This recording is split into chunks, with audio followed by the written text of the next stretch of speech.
বিএনপিকে কেউ কেউ ভুয়া ভুয়া বলে স্লোগান দিতে চায়।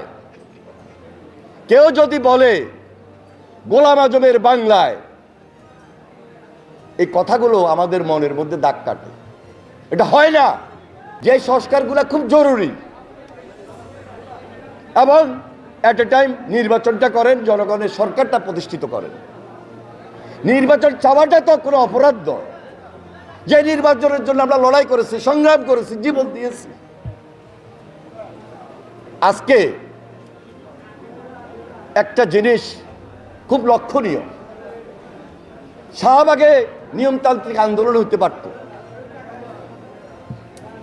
যমুনায় নিয়মতান্ত্রিক আন্দোলন হতে পারত, কিন্তু সেই শাহবাগে যদি আজকে জাতীয় সঙ্গীত গাওয়ার ক্ষেত্রে বাধা আসে, বিএনপিকে কেউ কেউ ভুয়া ভুয়া বলে স্লোগান দিতে চায়, কেউ যদি বলে গোলাম আজমের বাংলায়, এই কথাগুলো আমাদের মনের মধ্যে দাগ কাটে। এটা হয় না। আমরা সবাই ঐক্যবদ্ধভাবে সংগ্রাম করেছি, তাহলে কেন, কি কারণে শাহবাগে কিছু স্বল্প সংখ্যক কারো কারোর উপস্থিতিতে এই ধরনের স্লোগান হয়? তাহলে বুঝতে হবে যে কারা কি চায়, কাদের মধ্যে দেশপ্রেম আছে। এটা বিচার বিশ্লেষণের সময় কিন্তু এখন। এই জন্য আমরা বারবার বলি, কারণ নাম না ধরে বলি, কাউকে সরাসরি আঘাত না করে বলি, শুভ বুদ্ধির উদয় হওয়া প্রয়োজন। দেশের জন্য লড়াই করেছি, দেশের জন্য সংগ্রাম করব, লড়াই করব, কিন্তু গণতন্ত্র আমাদেরকে প্রতিষ্ঠিত করতে হবে, এর কোনো বিকল্প নাই। আমরা আশা করতে পারি দায়িত্বশীল দল হিসাবে, জনগণের দল হিসাবে, অভিজ্ঞতা সম্পন্ন দল হিসাবে, গণমানুষের দল হিসাবে বাংলাদেশ জাতীয়তাবাদী দল এই দেশের নেতৃত্ব ভবিষ্যতে দিতে পারে ইনশাল্লাহ। অতীতও আমরা দিয়েছি,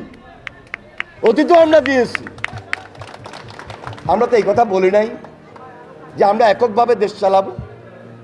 আমরা তো বলি নাই এক ব্যক্তির শাসন থাকবে। আমরা তো বলি নাই এক দলের শাসন থাকবে। বিএনপির মধ্যে কোনো প্যাসিবাদ ছিল না, বিএনপির মধ্যে কোনো একদলীয় শাসন ব্যবস্থা ছিল না, এক ব্যক্তির শাসন ছিল না, স্বৈরাচারী শাসন ছিল না, কর্তৃত্ববাদী শাসন ছিল না। বিএনপি সেই দল, সবাইকে নিয়ে বিএনপি দেশ চালিয়েছে অতীত জিয়া রহমানের নেতৃত্বে, যার কারণে প্রেসিডেন্ট জিয়া জনপ্রিয় রাষ্ট্রপ্রধান ছিলেন, যার কারণে দেশনেত্রী বেগম খালেদা জিয়া আপসের নেতৃত্বে ছিলেন। আগামী দিনেও আমরা মনে করছি তারেক রহমান যে প্রস্তাবনা দিয়েছেন 31 দফা, সে 31 দফার মধ্যে জনগণের কথা আছে, দেশের কথা আছে, সকল দলের কথা আছে, ফ্যাসিবাদের বিরুদ্ধে কথা আছে, দেশ গড়ার কথা আছে।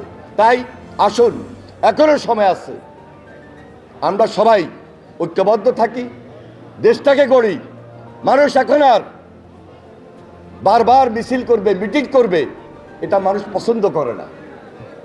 মানুষ আন্দোলন করতে করতে মানুষ টায়ার্ড হয়ে পড়েছে। মানুষ এখন দেশ গড়তে চায়।